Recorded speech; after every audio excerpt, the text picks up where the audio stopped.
자, 여러분 안녕하십니까? 여러분 간평사 경제학 2013년도 기출문제 26번서부터 풀어보도록 하겠습니다. 자, 26번 한번 볼게요. 자, 폐쇄경제 ISLM 모형에 대한 설명으로 옳지 않은 것은 이렇게 있습니다. 자, 우선 IS는 생산물 시장의 균형을 나타내고요. LM은 화폐 시장의 균형을 나타내죠. 얘가 IS, 얘가 LM 이렇게 돼 있습니다. 자, 1번에 확장적 재정 정책을 실시하면 이게 이제 정부 지출을 증가시키거나 아니면 텍스를 이렇게 감면해 주는 거죠. 자, 그러면 IS 곡선을 우측으로 이동시키는 거죠. 다음 2번. 우하향하는 IS 곡선의 왼쪽에서는 네, 그렇죠. 여러분. IS 곡선을 우리가 쫙 봤을 때 보통 이제 왼쪽 오른쪽으로 하지 마시고요. 상방 하방으로 해주세요. 자, 그래서 요 위에 상방에 있는 거는 생산물 시장이고 그리고 초과 공급이다. 이렇게 보시면 되겠습니다. 위에가 초과 공급, 화폐 시장도 마찬가지야. LM도 마찬가지입니다. 위에 있으면 화폐 시장의 초과 공급이고요. 그 다음에 요 밑에 있으면 초과 수요다.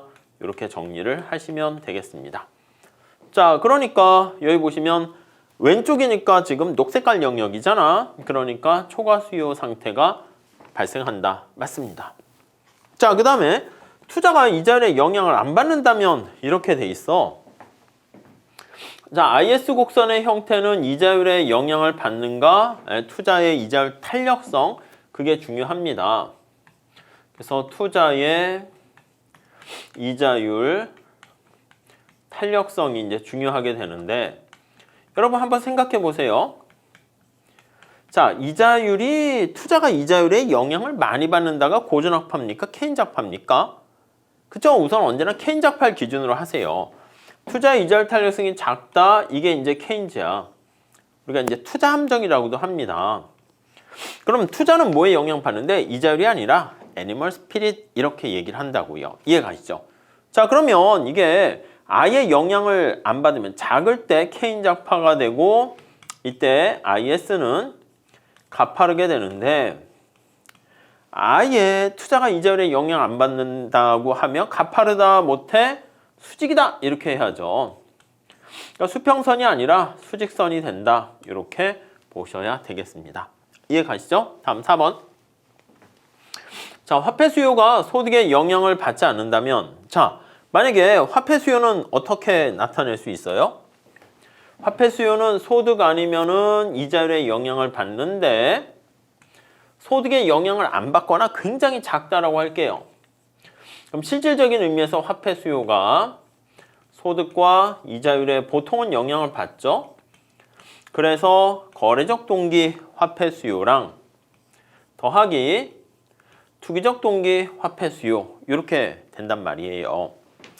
자, 근데 만약에 여기서 요 부분이 고전학파가 강조하는 거잖아. 얘가 케인작파가 강조하는 거잖아. 그러니까 이게 영향이 커. 이게 클수록 케인작파에 가까운 거죠. 극단적으로 너무 커가지고 얘는 아예 사라지고 얘만 있으면 유동성 함정이 되는 겁니다. 그러니까 소득에 영향을 받지 않고 이자율에만 영향을 받으면 즉 여기다 쓰면 얘는 아예 영향을 안 받고 얘만 이렇게 존재하게 되면 이자율 탄력성이 굉장히 크게 되는 거예요. 자, 그러면 그런 상황이 우리가 유동성 함정이다 이렇게 얘기하는 거죠. 네, 이해 가시죠? 네, 이렇게 보시면 되겠습니다.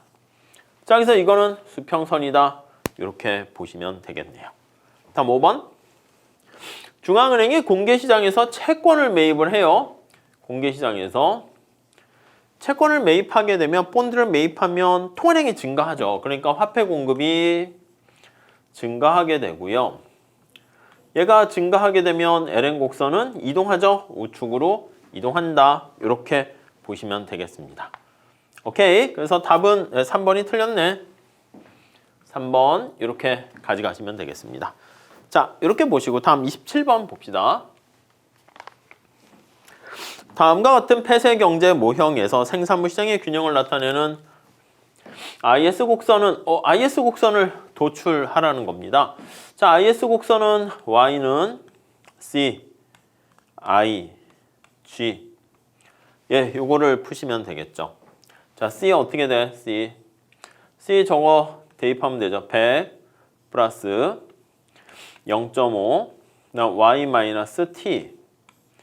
그 다음에 T 값도 집어넣으시면 돼. I는 100 마이너스 25 R. G는 이렇게 있죠. 자, 지금 여기 뭐라고 돼 있냐면 정부 지출 G와 T가 100으로 이렇게 되어 있습니다. 얘 100이야. 100. 얘도 뭐야? 100이야. 100. 이렇게. 이거 정리해서 쓰시면 돼. Y 여기 있으니까 Y 0.5Y죠. 1, 2 넘어가서 정리를 하시면 0.5니까 저거 2분의 1Y를 할까요? 2분의 1Y 이렇게 쓸까요? 2분의 1Y. 얘는 나머지 더 합니다. 100이고 얘가 50이니까 50. 여기서 50이 나왔어. 그쵸? 그리고 여기 100 있어요. 150, 250. 250. 그 다음에 여기 마이너스 25R. 이게 IS 식이야. 그러네. 근데 여기 선제는 R로 정리돼 있잖아. 그러면 이걸 어떻게 되겠습니까? R로 정리를 하시면 되겠죠. R은 25R은 250 마이너스 1, 2 갑니다. 2분의 1 Y 이렇게 됩니다. 됐죠? 자, 그럼 R은 요거 250 되니까 10 이렇게 돼야 되겠네. 마이너스 50분의 1 이렇게 돼요. R은 10 마이너스 얘가 1 넘어가니까 50분의 1 Y 요거 찾으시면 되겠죠? 자, 그거는 2번 이렇게 보시면 되겠네요. 이해 가시죠? 네, 그 정도 하시죠. 다음 볼까요? 자, 28번의 문제 좀 한번 보도록 하겠습니다. 유동성 함정에 대한 설명으로 옳지 않은 것은 여러분 유동성 함정이라는 것은 유동성이 제일 높은 우리가 자산이 화폐 아니겠습니까? 화폐가 함정에 빠진 거야. 화폐가 블랙홀에 빠진 거야. 그래서 블랙홀에 빠져가지고 화폐 공급을 증가시켜도 화폐 어디 갔어? 이렇게 되는 겁니다. 다 흡수돼서 사라지는 거야. 자, 그럼 유동성 함정인 경우에는 LM 곡선이 수평이 되고요. LM 곡선과 화폐 수요 곡선도 닮았어. 이자율 탄력성이 굉장히 커서 수평 이렇게 되는 것이고, 이때는 재정 정책은 효과가 있지만 통화 정책은 효과가 있어요, 없어요? 효과 없지. 그래서 통화 정책은 무력하고요. 효과가 없고 LM이 수평이니까. 가팔은 재정 정책이 효과가 커요. 그리고 이 재정 정책은 어떻게 됩니까? 구축 효과도 별로 없으면서 효과적이다. 네, 이렇게 보셔야 되겠습니다. 이해 가시겠죠? 자, 1번. 화폐 수요 이자율 탄력성이 무한대. 맞아요. 화폐 수요가 이자율에 굉장히 탄력적인 경우 알 수 있습니다. 그래서 화폐 수요가 이렇게 수평이다라고 하면 화폐 수요의 이자율 탄력성이 무한대 이렇게 돼 있습니다. 탄력성이 무한대, 엄청나게 크게 반응하는 거죠. 2번, 채권의 가격이 너무 높아서. 맞습니다. 채권의 가격이, 본드의 가격이 너무 높아서 맥스가 되는 거야. 그래서 조만간 떨어질 걸로 하락으로 예상이 돼요. 여러분, 주식이나 아니면 코인 가격 같은 게 너무 높아서 조만간 떨어질 것 같으면 그때 너무 높을 때 지금 사야 돼요? 떨어진 다음 사야 돼? 떨어진 다음 사야지. 채권 가격과 이자율은 정반대야. 그래서 가장 밑에 미니멈까지 내려가 있어서 조만간 상승이 예상됩니다. 아직 상승한 건 아니고 자, 그러니까 지금 상황에서는 요 상황이야. 여기 나와 있는 것처럼. 네, 요런 상황입니다. 자, 그러면 조만간 채권 가격이 하락할 걸로 예상이 되면은 우리 어떤 선택을 해야 된다고? 그치? 우리가 금융자산에 보유를 할 때, 자산으로 보유할 때 화폐로 보유할 수 있고 본드로 보유할 수 있는데 채권 가격이 너무 높으니까 채권으로 그때 보유하면 안 되지. 우리가 채권 보유는 떨어지고요. 화폐로 다 이렇게 보유를 하게 되는 거야. 그래서 화폐로 보유하고 있다가 채권 가격이 하락하게 되면 화폐가 총알이 되는 거지. 그래서 그때 채권을 사는 거죠. 무슨 말씀인지 아시겠죠? 그러니까 내가 돈을 갖고 있어야 되는 거야. 집값이 떨어질 걸로 예상되면 떨어지면 이제 사는 거죠. 주가가 떨어지면 그때 사는 것이고요. 자, 그래서 채권 가격이 너무 높아서 추가적으로 화폐 공급을 증가시키잖아? 그럼 원래는 어떻게 됩니까? 우리가 필요로 하는 만큼 이상 보유하지 않게 되니까 이제 이자율이 떨어져야 되는데 사람들이 여기 보세요. 이렇게 화폐 수요로 다 흡수가 됩니다. 그래서 제가 블랙홀이라는 말을 쓴 것도 뭐야? 여기 보시면 흡수라는 단어가 요거랑 관련돼 있는 거야. 그래서 이렇게 관련돼 있는 거예요. 아시겠죠?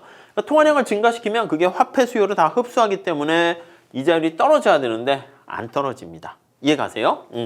다음 3번. 자, 이자율이 매우 낮아. 맞아요. 이자율이 너무 낮아서 향후 앞으로 이자율이 상승할 걸로 예상이 되게 되면 그게 바로 유동성 함정이다. 이렇게 보시면 되겠죠. 자, 확장적 통화정책. LM이 우측 이동하는 것인데 총수요 확대 효과가 없다. 맞죠? 여기 보시면 Y고 R인데 LM 곡선이 이렇게 있는 거야. 그럼 LM이 우측으로 이동한다 생각을 해볼게요. 우측으로 이렇게 이동을 했습니다. IS는 여기 있고요. 그러면 이자율이 어떻게 돼? 여기 그대로 가만히 있는 거죠. 변함이 없잖아요. 이렇게. 자, 이런 상황이야. 그렇기 때문에 총수요 확대 정책, 통화 정책은 효과가 없고요. 자, 확장적 재정 정책은 IS를 우측 이동시키는 건데 이자율을 상승 아닙니다. 이자율은 그대로 가만히 있고 LM이 수평이니까 총수요 확대 효과가 없는 게 아니라 만빵 효과가 있다. 그래서 확장적 재정 정책이 효과가 커 이렇게 됩니다. 이해하시죠? 별로 어려운 얘기는 아닌 것 같습니다. 오케이, 다음 볼게요. 자, 29번 봅시다. 자, 폐쇄경제 ISLM 모형에서 지급준비율과 현금, 예금 보유 비율이 이자율의 감소. 그러니까 이게 무슨 말씀이냐면 이자율이 올라가잖아. 그럼 사람들이 어떻게 돼요? K라고 할게요. 현금 보유 비율이 감소하는 거야. 현금을 잘 보유 안 해. 그리고 가능한 한 여기 나와 있는 것처럼 사람들이 저축을 많이 합니다. 그래서 현금 대신에 현금을 줄이고 예금을 더 많이 해. 예금을 더 증가시킵니다. 더군다나 이렇게 되면 사람들이 내 돈 주세요 해서 찾아가는 사람들이 그렇게 많지 않기 때문에 지급준비율도 어떻게 해요? 낮아질 수가 있어요. 여러분, 이렇게 K가 감소하고 Z가 감소하게 되면 승수 공식에 입각해 봤을 때 K 플러스 Z, K 플러스 1 이렇게 되죠. 자, 그때 여기 보시면 K가 감소해도 현금 보유 비율이 감소하니까 더 많은 돈을 대출을 해줄 수 있는 마당인데 Z가 감소해도 그렇고 그럼 얘네들이 이게 내려가면서 승수는 커지게 된다라는 거 알 수가 있습니다. 자, 그러니까 승수가 커지게 되면 이 결과 어떤 결과를 초래하게 되냐면 화폐 공급이 증가하게 되는 걸 알 수가 있습니다.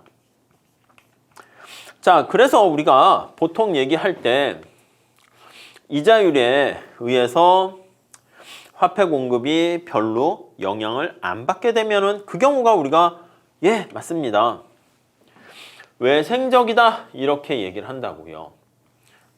자, 그런데 그러니까 이게 수직이라는 거야. 수직. 이렇게. 자, 그래서 이게 화폐 양이고 이자율이고 화폐 공급이 고정 이렇게 돼 있으면 이게 이제 외생적이다. 이렇게 얘기를 합니다. 근데 지금 살펴본 것처럼 여기 이자율이 올라갔더니 화폐 공급이 증가하면 이 두 개가 플러스 관계가 되는 거잖아. 여기 중간에 과정을 말씀드렸지만 이렇게 이자율에 플러스 관계로 영향을 미치게 됩니다. 플러스 이렇게.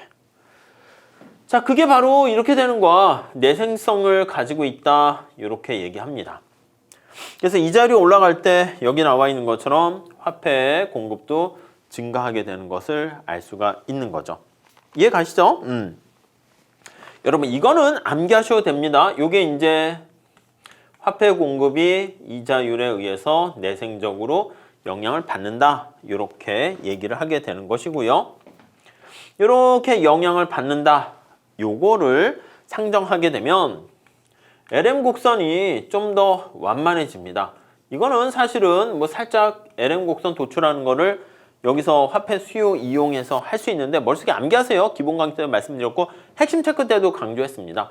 LM이 완만하면 어떻게 통화정책의 효과는 커야 작아요. 유동성 함정 생각하시면 완만한 거 이동시킬 때는 효과가 별로 없어. 그래서 통화정책의 효과는 작아지고요. 재정정책의 효과는 커진다. 이렇게 보시면 되겠습니다. 효과가 크다. 이렇게요. 이해하시죠? 네. 자, 그래서 통화 공급이 외생적으로 결정되면 이게 수직인데 내생적으로 된다. 이렇게 얘기해야 되고요. 자, 그럼 LM이 완만하니까 통화정책의 효과는 작고 재정정책의 효과가 크고 LM이 완만해진다. 이렇게 보시면 되겠습니다. 자, 그러니까 여기 나와 있는 디귿과 리을이 답이다. 이렇게 볼 수가 있겠죠. 이해 가시겠습니까? 네, 이 정도 봐주시고 자, 다음에 30번 한번 보겠습니다. 자, 30번은 중앙은행이 확장적 통화정책을 실시하여 균형국민소득을 60만큼 더 증가시키려고 한대요. 자, 이랬을 때 모형이 다음과 같이 있을 때 중앙은행이 통화량을 현재 수준에서 얼마나 더 증가시켜야 되는가 이거를 보는 거야. 통화량을 얼마나 더 증가시켜야 되는가. 자, 우선 여기 IS 곡선 도출할 수 있고 LM 곡선 도출할 수 있겠습니다. 자, 여기다가 집어넣는 거야. Y는 C 플러스 0.7 I 50 마이너스 R G 10 이렇게 되잖아. 그럼 이걸 정리하면 따라서 R은 70 마이너스 0.7Y 이렇게 됩니다. 오케이? 됐죠?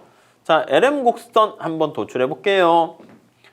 여기 있는 것처럼 화폐 수요, 화폐 공급이 같을 때야. 그러니까 화폐 공급이 30, 요거는 화폐 수요 20 플러스 0.2Y 마이너스 R. R로 정리하면요. 따라서 R이 1, 2 넘어가면 30이 넘어가니까 R은 0.2부터 쓸게요. 0.2Y 마이너스 10 이렇게 됩니다. 이해 가시죠? 그러니까 얘가 뭐다? 얘가 IS, 얘가 LM 이렇게 됩니다. 자, 그러면 요걸 가지고 한번 그래프를 살짝 그려볼게요. 그래프를 그려봅니다. IS, LM 이렇게 밑에 붙어 있는데 이렇게 그릴게요. 자, 그래서 여기가 LM, IS 이렇게 됩니다. 이때 이제 이걸로 해서 균형값을 찾으셔야 돼. 이거 좀 시간이 걸리니까 빨리빨리 하셔야죠. 얘랑 얘를 같이 푸시면 되겠습니다. 자, 그렇게 되면 어떻게 돼요? 그치? 얘가 22가 되고 얘가 160 이렇게 됩니다. 여기가 A점 이렇게 돼요. 자, 그런데 여기서 이제 한 단계 더 들어갑니다. 국민소득을 60만큼 더 증가시키려고 한데 자, 그러면 여기까지 증가시키려고 하면 220이 되도록 해야 된단 말입니다. 자, 220이 되기 위해서는 여기 나타내는 것처럼 여기로 가야 돼.